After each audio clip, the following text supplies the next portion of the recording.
Hello guys, today I'm gonna be showing you a combo with Gunman, Rumble, Grav and Cedar Rifle. Now let's get started. First off, you would want to start with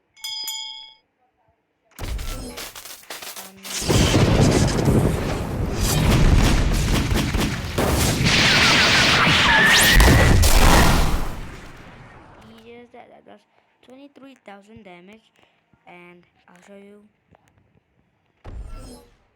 you again. So we start off with Rumble.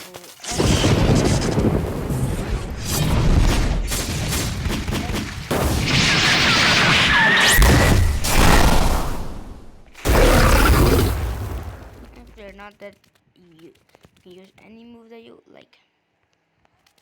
So that's the combo. Thanks for watching guys, bye bye.